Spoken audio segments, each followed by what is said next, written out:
Good morning, cherished listeners. This is your own presenter, Sebastian Boaz, aka The Morning Man. We are streaming live from Vision Live FM here in Sampa Valley, Accra, Ghana. We bring you the most compelling and exciting news from our communities and around the world, from breaking news to in-depth reports. Our goal is to keep you informed and abreast with information around you. Thank you for joining us this morning. Do not change your dial. Stay tuned.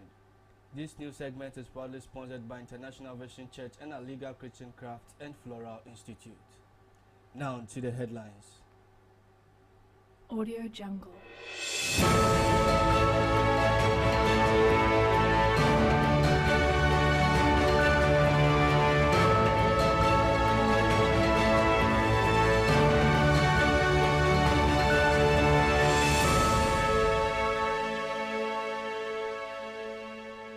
President Akufo-Addo congratulates President-elect Mahama and invites him to Jubilee House to start transition process.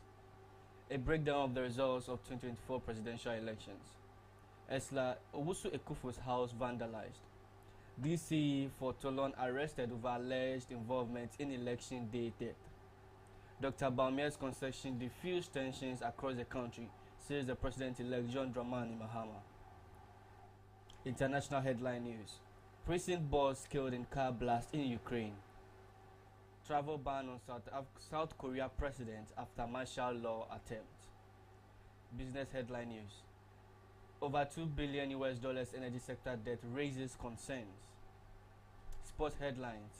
Former GFA ex-council member Frederick Echampon speaks after losing the 2024 elections. Zambia Barbara Banda becomes first African woman to be included in the FIFA Pro 10th. Entertainment headlines. Daniel bags bachelor's degree in psychology from the Mexican University. Now to the main news. President Akufo-Addo has formally invited President-elect John Dramani Mahama to a meeting at Jubilee House on Wednesday, December 11, 2024, to begin the transition process. This comes after Jane Mensah, the chair of the Electoral Commission, announced the results of the 2024 presidential election yesterday.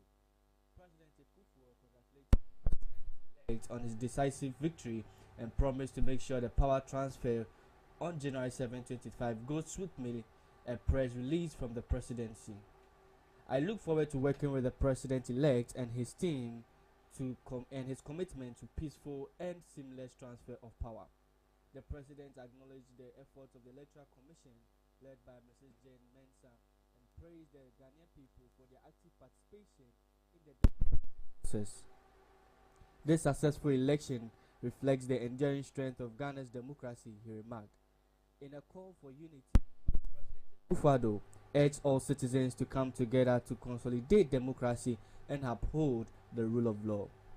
I call on all Ghanaians to reunite and work together to build a stronger, more resilient Ghana, he said. The invitation to a Jubilee House exemplifies the collaborative spirit emphasized by the president in the press release. His goal in starting the transition process early is to keep Ghanaians standing as an African example of democratic governance intact. I remain committed to the principles of good governance and a peaceful transition that will further strengthen Ghana's reputation as a beacon of democracy in Africa, he affirmed. The December 11th conference will provide the groundwork for collaboration between the departing administration and the next government as the transition period commences. The procedure is crucial to maintaining stability and continuity for the country, according to President Akufo-Addo, who expressed optimism about it. President concluded by saying, "May God continue to bless our homeland Ghana and make her great and strong." In other news, after 48 hours of anticipation following the December 7, 2024 presidential polls, the Electoral Commission yesterday declared the results.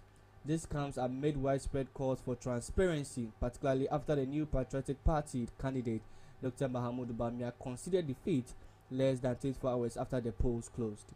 Electoral Commission Chairperson Jane Mensah announced the results on December 9, 2024, revealing that the declaration was made despite results from 9 constituencies still pending. According to her, these constituencies were deemed inconsequential to the overall outcome. Here is the breakdown of the announced by the EC chairperson. Mahamudu Bawumia of the MPP had 4,657,304, representing 41.61%. Daniel Augustus Lati, GCPP, 16,673, representing 0.15%. Christian Kwabena Andrews, GUM, 16,461, representing 0.15%. Kofi Akpalo, LPG, 5,219, representing 0.05%. Mohammed Frimpong, NDP, 4,413, representing 0.04%. Nana Ekusia Frimpong KwameNkrumah, CPP, 23,397, representing 0.21%. John Dramani Mahama of the NDC, 6,328,397, representing 56.55%. Hassan Ayariga of the APC, 17,461, representing 0.16%. Kofi Kurantin, independent candidate, that is 3,320, representing 0.03%. George Chumberima Edu, another independent candidate, also representing 3,097, representing 0.02%. Nana Kwame Bediako, independent, had 84,478, representing 0.75%. Alan John Kwejo Tramantin, an independent candidate, also had 31,202, representing 0.28%. Total votes casted are 11,191,422. Total rejected votes are 239,109. Total votes cast are 11,430 for 11,430,531. Total registered voters are 18,774,159. Percentage voter turnout based on the 2067 constitutional results received at 60.9%. The 9 constituencies astounding are Awutu-Senya East, Isawom Adoje, Akwetia, Sohum, Techiman South, Dom Kwabenya, Ablekuma North, Ahafo Ano, and Damango. In other news, the National Youth Organizer of the New Patriotic Party, Salam Mustafa, has condemned the violent acts of some National Democratic Congress members during the 2024 general elections. According to him, the home of the Member of Parliament for Ablekuma West, Esla Usu, has been vandalized by some individuals reported to be affiliated with the MDC. He indicated that these unwanted attacks on some MPP bigwigs, especially those who lost their parliamentary elections, are called for and do not promote peace. Addressing the public on December 9, 2024, Mustafa warned that things will escalate if the MPPs decide to retaliate, hence calling for peace. Madam Ursula Wusu Ekufo's house has been vandalized in Ablekuma West a few minutes ago. Yendi is also under attack. This cannot be the spectacle. Just for what reason? That you have won election, so the country should flame up. We didn't go attacking people when we won the 2020 elections in 2016. And we didn't do that. So why is the NDC subjecting us to this horror? We think that the media should take this up, he said. Esla Owusu lost her seat to the National Democratic Congress candidate, Reverend Kweku Addo. Reverend Kweku Addo secured 31,866 valid votes, while Esla Owusu, who also serves as the Minister for Communication and Digitalization, garnered 26,575 valid votes. This victory marks the end of Esla Owusu's tenure as a legislator, a role she has held since 2012. In 2020 elections, Esla polled 7,363 votes, while Reverend Kweku Addo obtained 30,737 votes out of the 69,535 total valid vote casts. In other news, police in the northern region have arrested the district chief executive for Tolon, Fuseni Salifu Isufu Mushi, over his alleged involvement in the death of an NDC supporter at a polling station in Nyankpala on December 7, 2024. Police arrested him on Monday afternoon in Nyankpala.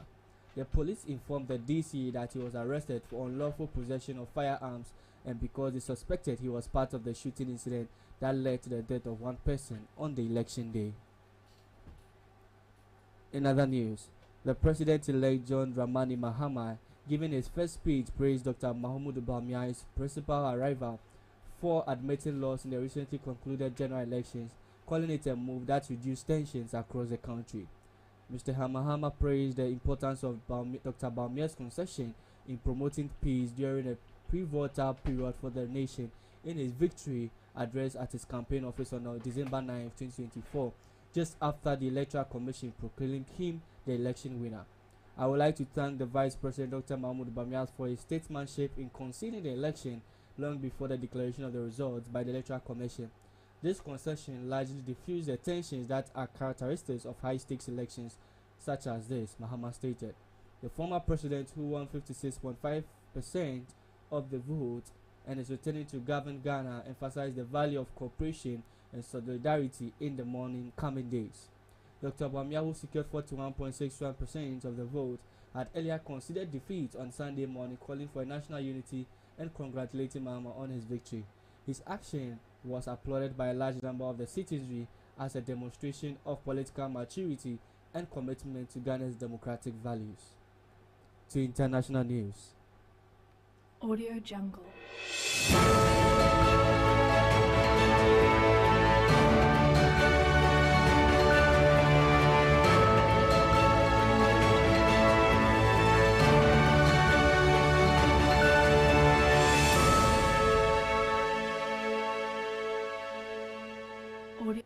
To the international news, the former head of a notorious prison in Russia occupied Ukraine has reportedly been killed in a car blast in Donetsk, in what is being seen as the latest in a series of attacks on pre-Kremlin figures in occupied island. Ukrainian media said that the Sergei Yuvescu, 49, was killed in a blast from an explosive device planted under his car, with one outlet reporting that the bomb was equivalent to about 100 grams of TNT. Yevescu was the chief of the Elevrinka prison when dozens of Ukrainian prisoners of war died in a missile strike in 2022 July. Russia blamed Ukraine for that attack, but Ukraine said Russia had targeted the prison to destroy evidence of torture and the other war crimes committed there. On Monday, Russian authorities said they had opened a criminal investigation into the incident which took place near the city center.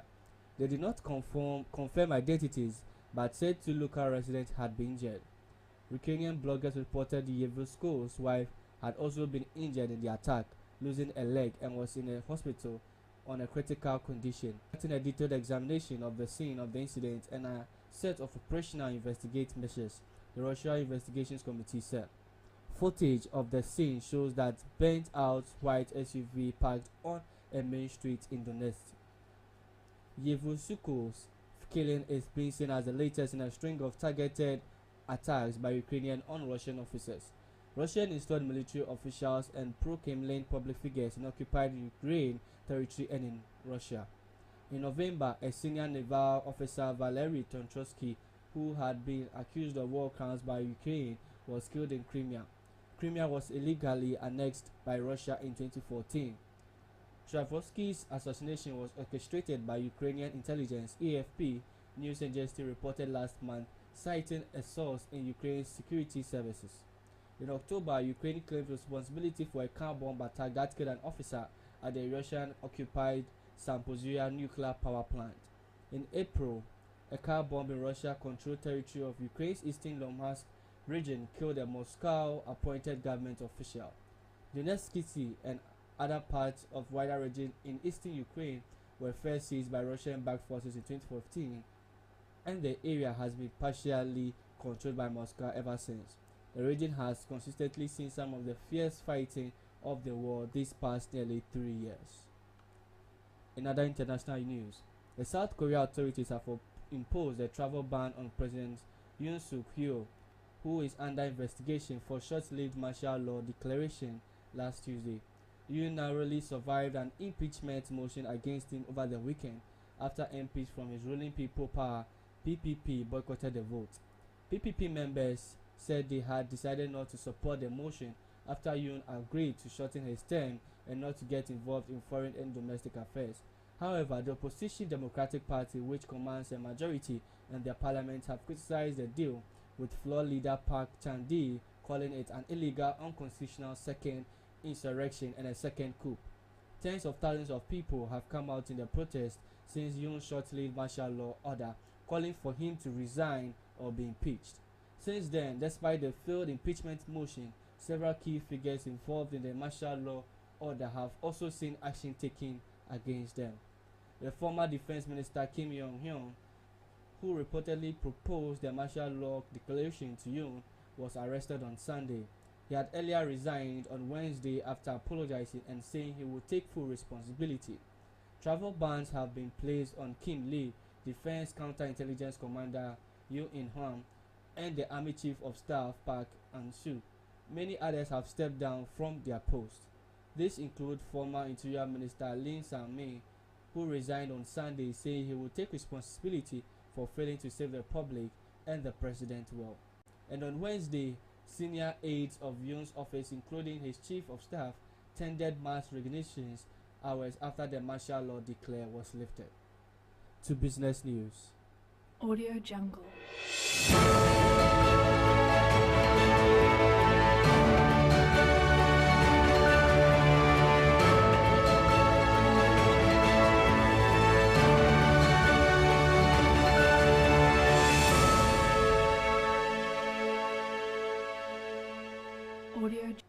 Now to business news. The Institute of Energy Security (IES) has criticized mismanagement of the Energy Sector Recovery Levy (ESLA), warning that its curtailment has left the energy sector burdened with over $2 billion in debt after 8 years. This, according to IES, raises questions about accountability and justification for the counter-leverization. Since the levy has been generating some $650 million annually to clear legacy debt and stabilize the sector. In a statement to the BF&T, IES said the country's installed generation capacity stood at 49,599 megawatts, with a dependable capacity of 4,107 megawatts, serving a peak demand of 22,780 megawatts as of December 16. The institute explained that while power generation capacity increased to 5,639 megawatts by the end of 2023, demand growth, which reached 3,618 megawatts, has been accompanied by significant generation deficits and frequent outages. This, it noted, highlights inefficiencies in capacity utilization and planning. The IES described this as a missed opportunity for the country, attributing the power sector's deteriorating state to poor management over the past 8 years, despite inheriting substantial resources and opportunities. The sector, which was on a trajectory of recovery and growth, the IES noted, has suffered significant setbacks. The sector plays a crucial role in driving the nation's economy and improving citizens' lives, but is now believed with operational and financial efficiencies, mounting debt, mismanagement, diminishing public confidence, and questionable choices. The statement noted, IES urged government to act urgently in addressing the crisis and ensuring reliable, affordable, and sustainable energy for all. It insisted that the Asokli power plant restoration alone is insufficient to address ongoing power outages. The combined shortfall from non-operational plants and systematic inefficiency within the sector, the institute explained, mean that the outages will persist unless underlying issues are resolved. A comprehensive strategy addressing generation, distribution, and financial management is essential to achieving long-term stability and reliability in Ghana's power sector, the statement noted. To sports news. Audio Jungle.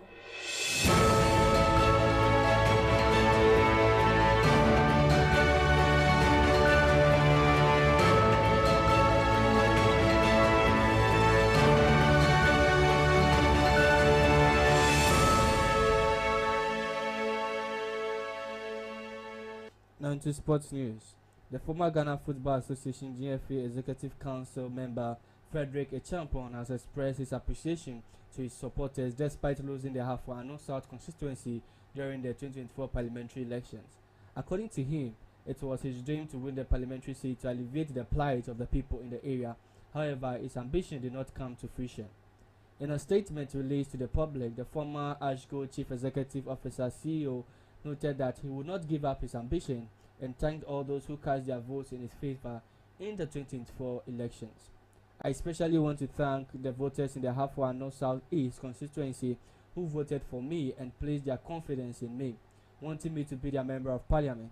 In January, when I won the MPP primaries, a well thought out plan was devised that would take Dr. Bawumia and me victory on election day, regardless the opponent. When all was said and done, I had knocked on many doors, walking vast majority of the constituency several times. To the voters of Ahafo and North East, a big thank you. This journey wouldn't have been possible without help from any family and family friends and supporters, he said. This comes after a champion lost his opponent from the National Democratic Congress during the 2024 parliamentary elections. In other sports news, Zambia and Orlando Pride forward Barbara Banda has become the first African player to ever make the FIFA Women's World Cup 11th. Bamba joined the NWSL and made an immediate impact during the 2024 season, where she was the finalist for the MVP. She finished second in the Golden Boot race, scoring 13 goals and providing 6 assists, including 4 braces, trying the single league record during the regular season. During the Pride 2024 playoff run, she scored in every game, including the game-winning goal in the NWSL Championship, earning the NWSL Championship MV award. Of the Pride's 8 goals in postseason play, Banda scored 4 of them. On the international stage, Banda represented Zambia at the 2024 Paris Olympics, where she scored 4 goals, tied to the second most in the tournament, including a hat-trick against Australia. Banda made history as the first player in women's football to score the 3 hat-tricks at the Olympic Games. She was also named the finalist of the Ballon d'Or and won the BBC Women's Footballer of the Year award. Now to the entertainment news. Audio Jungle.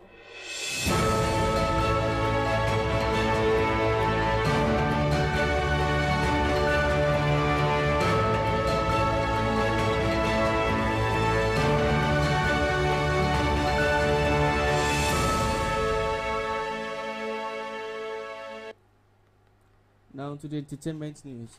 Nollywood actress Regina Daniels has reached an impressive milestone by earning a bachelor's degree in psychology from Universidad Ayactia, a private university in Mexico. The actress proudly shared this joyous moment with her fans on social media. In a heartfelt post, Regina reflected on the hard work, determination, and resilience that brought her to this achievement. She expressed immense gratitude to her husband Nedewuko and her mother Rita Daniels for their unwavering support and encouragement throughout their academic journey. Another achievement unlocked, Bachelor in Psychology badge, Regina wrote. This moment is more than a milestone. It's a testament to the countless hours of hard work, determination, resilience, and God's love. I am super proud of myself, and I often confidently say that I am God's favorite, and it's no cap, she said. Regina went on to thank her husband and for his love and encouragement, saying, "Thank you, my darling hubby, for your unwavering support. Your love and belief in me had made this journey so much easier." She also paid tribute to her mother, calling her a treasure and her backbone. This actress' achievement has been met with widespread applause from her fans and fellow celebrities who praise her dedication and perseverance.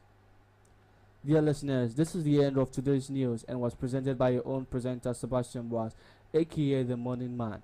This sales segment was sponsored by International Vision Church and our Liga Kitchen Crafts in Flora Institute. To sponsor these news segments, kindly contact 024 519 3706, 024 302 7765, 020 302 7765, or you can also contact 0244 577 335, 0244 577 335. Catch you here same time tomorrow on 6:30 a.m. on Vision Live Radio. Thank you for joining us this morning and have a wonderful day. Audio Jungle.